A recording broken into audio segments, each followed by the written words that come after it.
Hello, my name is Reverend Dennis Nickerson, and I am the chair of the Halifax Region United Baptist Association Refugee Sponsorship Committee.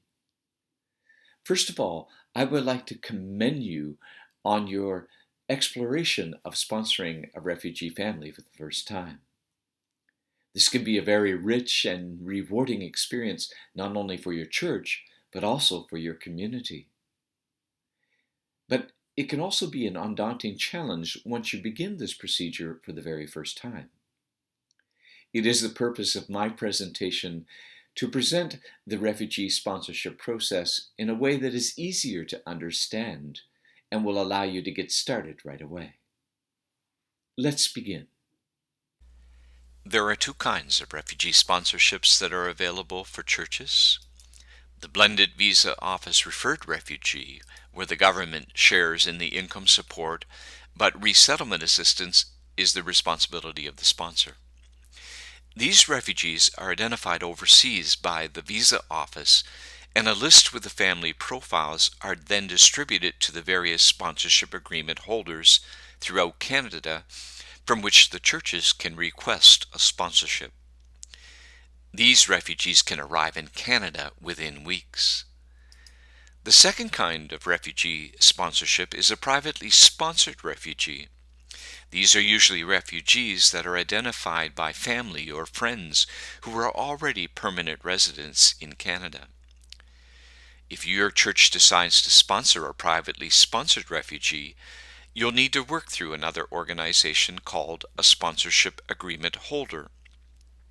They will complete the paperwork for you. The sponsorship agreement holder will then submit the completed application to the Government Central Processing Office in Winnipeg for final approval. Sponsoring a privately sponsored refugee means that you take total responsibility for all income support and resettlement. It usually takes over a year and sometimes more before these refugees arrive in Canada. This presentation will focus mainly on the sponsorship of blended visa office referred refugees.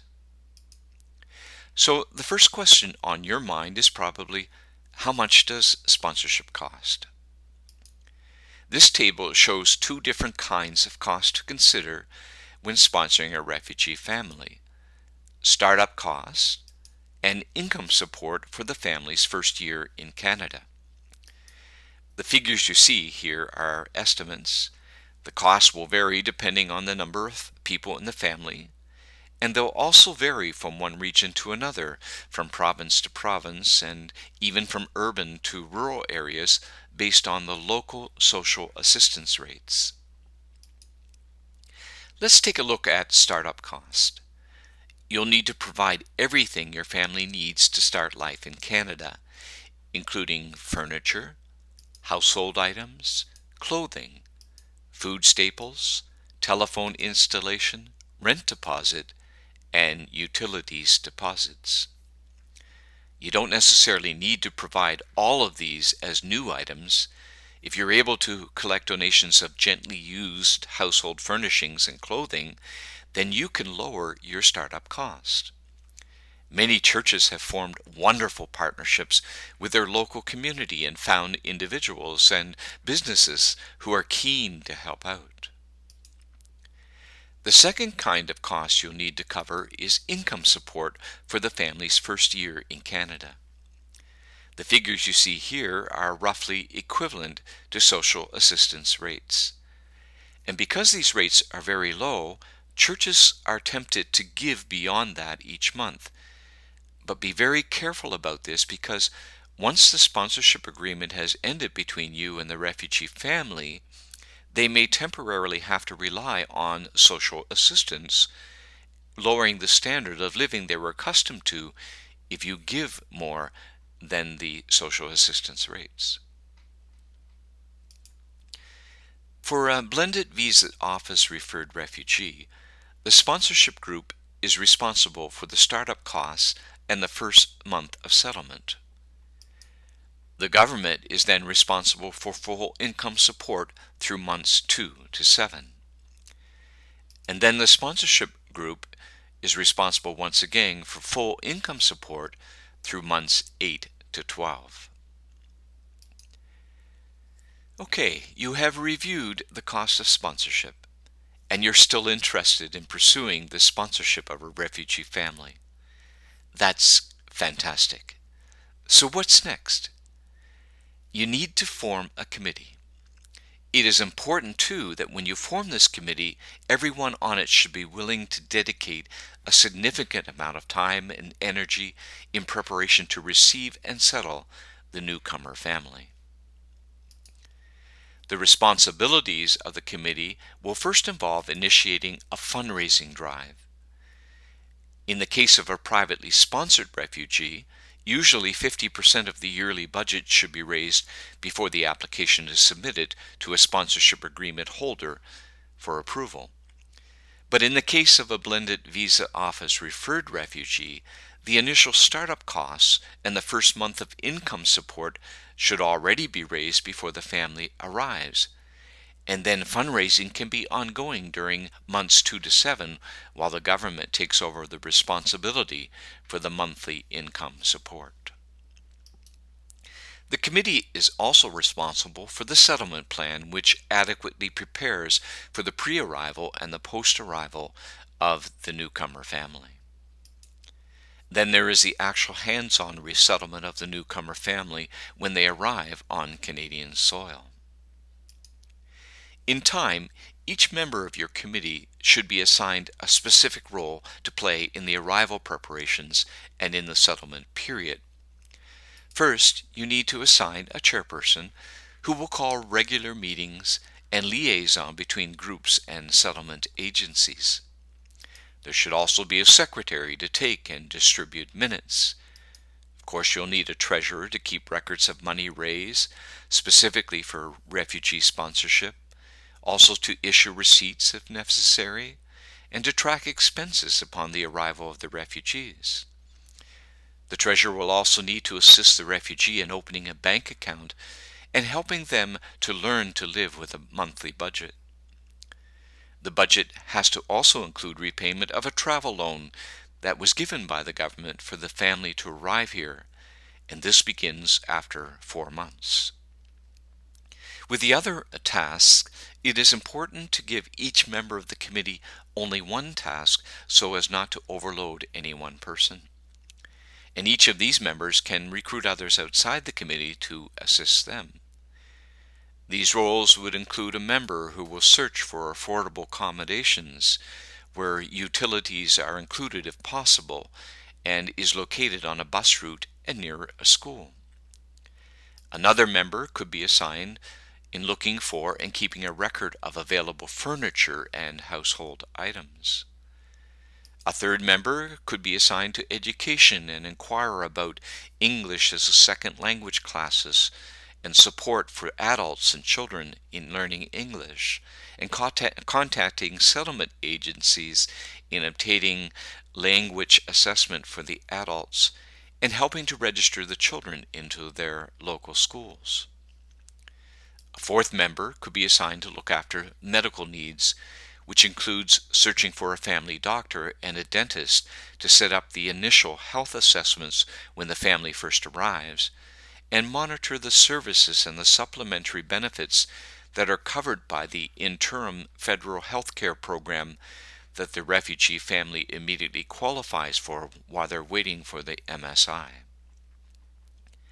A fifth member would be responsible for documentation by collecting information about different programs that the refugees are going to need to register for upon arrival. These will include applications for MSI, Nova Scotia Pharmacare Program, the Interim Federal Health Program, the Social Insurance Cards, GST tax credit, the Canada Child Tax Benefit, and the completed income tax forms for both the husband and wife each April to make sure that they continue receiving the child tax benefit. A sixth member could be assigned to monitor social activities by keeping track of community events and encouraging the refugee family to attend social community events. So, you have considered the cost of refugee sponsorship. You have formed your committee. You have begun the settlement plan. And you have selected the family you want to sponsor. Well done. So let's take you through a map to show you what it looks like to actually complete the settlement process and what the outcome goal is to be achieved. First and foremost, the fundraising should be well underway at the beginning of the process before the refugee family arrives. Also, at the beginning, at pre-arrival, suitable accommodations must be found. Along with that, you will need to find and coordinate and store furniture and household items. You'll need to set up the apartment with its proper utilities, the power, the phone, and the internet. You will also need to buy food staples for the family as well. That is the pre-arrival preparation. At the family's arrival, you will need to collect donations of and purchase appropriate seasonal clothing. You'll need to be able to provide transportation from the airport to the apartment, and it would also be helpful to have an interpreter on hand if the family does not speak English.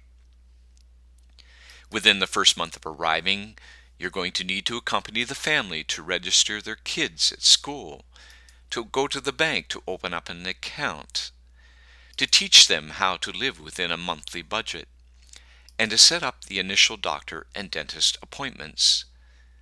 You also need to assist in completing the forms that are needed for the programs they need to register for, and make appointments and accompany the family to register at Immigration Services Association of Nova Scotia, and also for English as a second language assessment. In months 1 to 3, it is important to start orienting the family on emergency procedures like 911 and fire emergencies, also on medical emergencies. You will also need to teach them about the bus system, also showing them how to care for the apartment, show them around the neighborhood, and services that the community provides, such as the food bank and other things, and recreation such as parks and also libraries. There is ongoing orientation in months 3 to 6, which will include the repaying of their travel loan back to the government and also paying taxes. Social events will be ongoing by inviting the family to dinner and to community events. In months 6 and onward, you will have to assist the family in finding employment.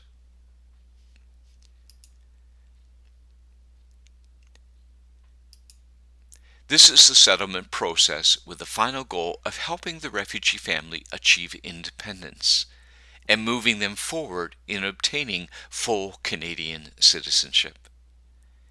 Congratulations on a job well done.